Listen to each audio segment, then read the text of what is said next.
there are still people who make an equation between fascism and socialism, who like to think of them as somehow together having a big role for the government and that's the issue. That's a remarkable act, given that Hitler attacked and destroyed the Soviet Union, given that every fascist has been the enemy of socialists and vice versa for as long as modern history has any records of these two social forces. Yes, they both want the government to step in, but that's where it ends.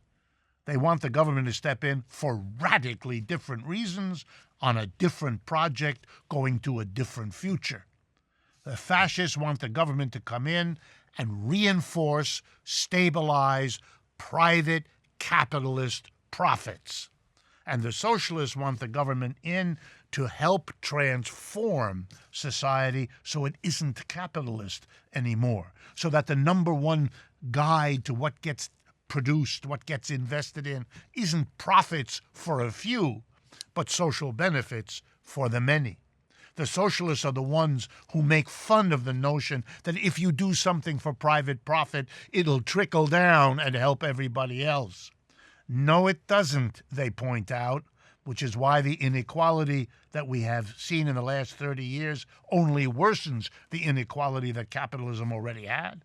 And that's why the so-called solution to the instability of capitalism, its periodic downturns punctuated by the collapses and crashes that we've been talking about today, socialists argue that's not a system worth preserving.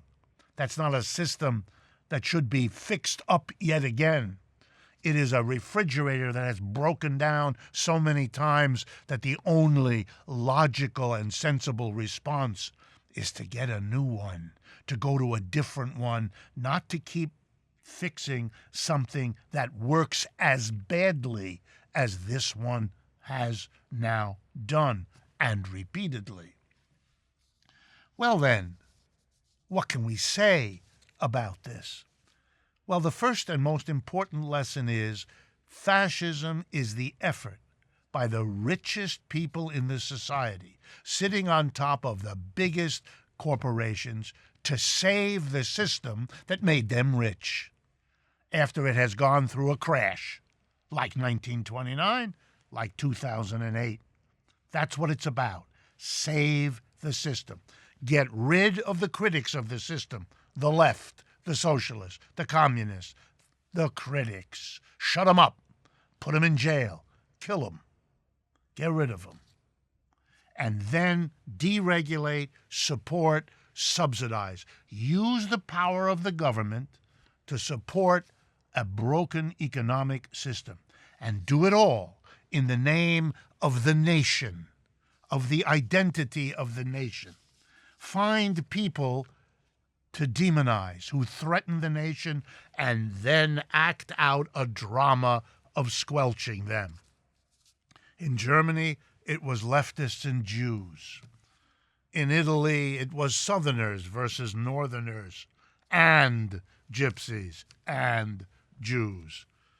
In other countries, you invent a good old days mythology, a story of the past when the nation was wonderful and great and super, and we're going to go back there. Make put in the country great again. That's a standard play. Hitler called what he was doing the Third Reich because it had a Reich that was the second and a Reich that was the first. That was the good old days of the past of Germany, and he was going to bring it back. Make Germany great again, literally, his slogan. And use whatever supports a nationalism can. If you can identify the nation with religion, go for that. Use religion as a way. We're protecting our religion is we're protecting our nationalism. And we're going to have a powerful government that does that so you can disguise and cover the support for a broken economic system against its critics. And build up the military. Why? Because that, too, is protecting the nation against foreign endangerment of whatever kind you can conjure up. The nationalist hysteria is a mechanism fascism has always used to support its prime function, which is to rescue, reinforce, and stabilize the instability and the social problems of a capitalist system.